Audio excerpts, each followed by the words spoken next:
活到100歲先知道，用一個豬心嚟燉湯啊，作用竟然咁犀利㗎，解決咗家家戶嘅煩惱。嚟一齊睇下我係點樣整㗎。做一講1晚瞓唔好啊，10日都補唔返啊！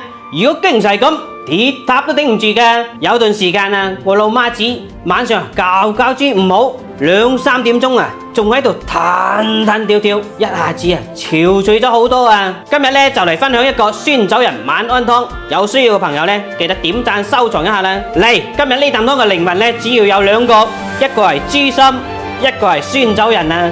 呢個酸酒人啊對覺豬非常有幫助㗎。嚟，首先呢將個豬心切一切先。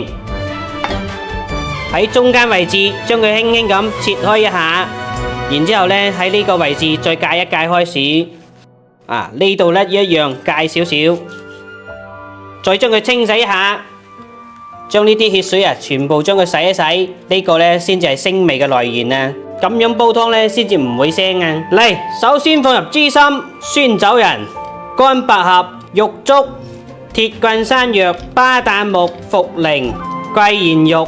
加入清水，有條件嘅加多啲清水啊，然後扣蓋，先煲佢40分鐘先。OK， 夠鐘，哇，煲到出晒味啦！你睇幾靚啊！哇，成個廚房啊都香噴噴啊，真係正啊！呢啖湯聞住啊都精神舒服啊！睇下個豬心，哇，煲到出晒味啦，幾靚啊！哇，睇個湯色。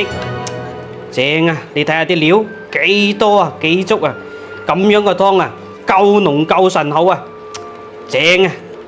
我哋先將呢個豬心撈出嚟，切一切佢先。OK， 等佢攤凍少少，我哋就將佢切成小塊。嚟，開工，將佢切片一下。朋友們，我將自己終身受益嘅養生食療小妙招，毫無保留咁分享俾大家，可唔可以辛苦大家幫手點個免費嘅小紅心，鼓勵同支持一下，萬分感謝！哇，你睇幾正啊！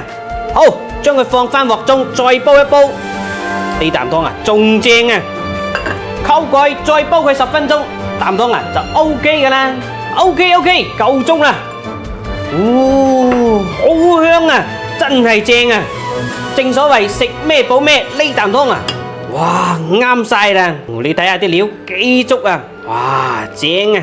睇下啲湯色幾濃啊！嗱，呢啖湯啊，千祈唔好多飲啊，唔係一陣間瞓到中午12點啊，都唔肯醒啊！最後加翻少少鹽，呢啖湯就 OK 噶啦。我老豆媽子啊，最近瞓得特別香啊，多虧你呢啖湯啊，覺得實用先至分享俾大家。你如果啱好有需要，一定要去試一試啦。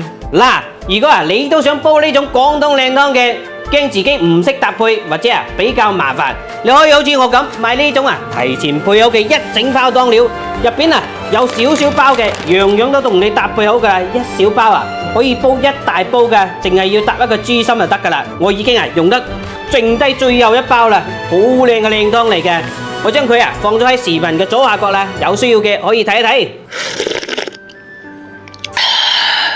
湯鮮味甜啊，營養又健康。一份湯方，一份傳承啊！學識咗記得轉發俾身邊嘅親朋好友，等佢哋都受益啊！